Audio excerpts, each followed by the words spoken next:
Ever wondered how a newborn baby could pull off the greatest heist in history? Well, grab your popcorn, because this is the story of a cosmic crime that started in a crib. It all began on the quiet slopes of Mount Selene. Inside a hidden cave, the goddess Maya gave birth to a secret son. But this wasn't just any baby. This was Hermes. And while most infants were busy napping, Hermes was already plotting. Within hours of being born, he slipped out of his swaddling, found a tortoise, and in a stroke of pure genius, invented the very first lyre. The music was bright, strange, and full of mischief, just like him. Meanwhile, a world away, the glorious sun god Apollo was tending to his sacred cattle.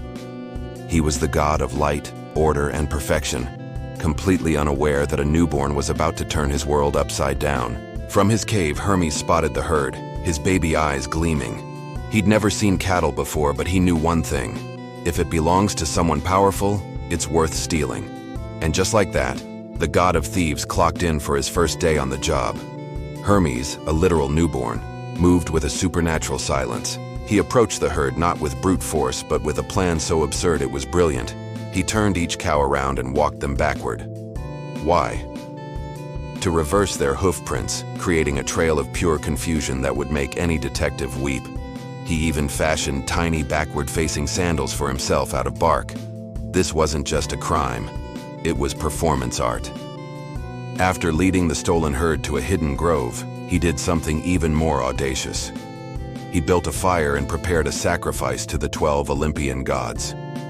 But wait, there were only 11 at the time. No problem. Hermes made a 12th offering to himself. A little self-promotion never hurt, right? With the evidence hidden and the sacrifice made, he slipped back into his cradle on Mount Selene, put on his most innocent face, and pretended to be fast asleep, just as his mother Maya woke up. It didn't take long for Apollo to notice his prize-winning herd was looking a little sparse. He followed the bizarre backward tracks straight to Maya's cave. When he demanded to see the child, he found Hermes yawning, looking like butter wouldn't melt in his mouth. Apollo, the god of truth, who could spot a lie from a mile away, was furious. "Return my cattle," he commanded. Hermes just blinked. "Cattle? Sir, I was born yesterday. I can't even say the word cattle." The sheer audacity was legendary. Apollo was speechless. "Do you mock me, child?" he thundered. Hermes just tilted his head, picked up his newly invented lyre, and strummed a melody so beautiful and enchanting that even Apollo's divine rage faltered for a second. But only for a second. Enraged, Apollo grabbed the baby trickster and soared straight to the top of Mount Olympus to stand before the king of the gods. The whole way up, Hermes just laughed. Imagine the scene. The grand hall of Olympus with Zeus on his throne, lightning crackling around him.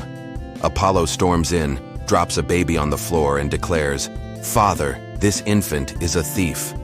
Zeus looked down at the tiny god who was calmly adjusting his blanket and had to hold back a laugh.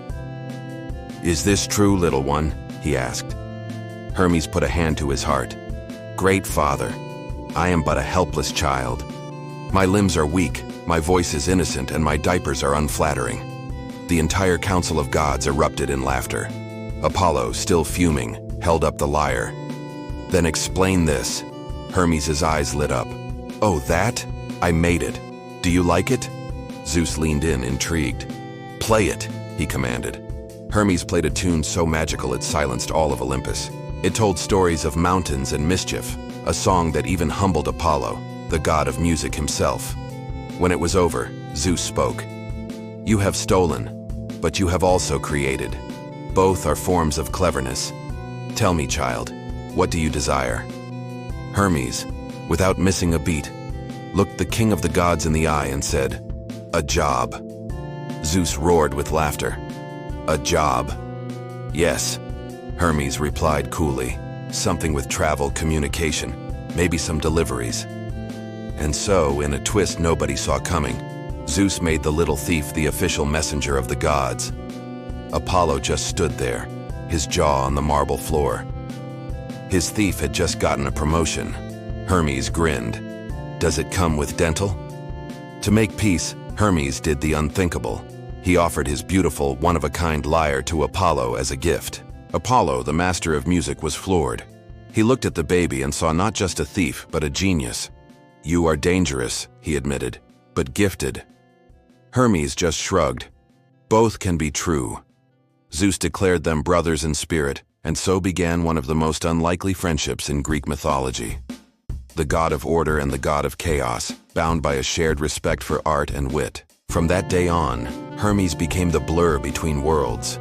With his winged sandals, he darted from Olympus to the mortal realm, and even to the underworld, delivering messages, guiding souls, and occasionally misplacing a kingdom just for fun. Mortals loved him. They built shrines to him along the roads, praying to the god of travelers, merchants, and, yes, thieves. He whispered ideas to inventors, taught rhythm to poets, and even gave getaway tips to criminals. He was the god of connections, the divine spark of wit and speed. Even the land of the dead wasn't safe from his humor. As he guided souls across the river Styx, he'd entertain them with tales of his exploits. "Did I ever tell you about the time I stole cattle from the sun god?" he'd ask. And for a moment, the dead would forget their sorrow. His tricks sometimes tangled the threads of fate, but chaos seemed to follow him like a loyal pet, and somehow things always worked out in the end. Zeus would watch him, both proud and wary. "My son," he once said, "you dance on the edge of lightning." Hermes just smiled. Someone has to keep you entertained. And so, the myth of the baby who stole the sun god's cows became a legend, a divine joke told for centuries. Hermes proved that wit could be mightier than thunder, and that a little bit of mischief can change the world. It's a pretty good legacy for your first day on Earth. Thanks for watching. If you enjoyed this dive into divine mischief, don't forget to hit that like button, subscribe, and ring the bell so you don't miss our next story from mythology. See you next time.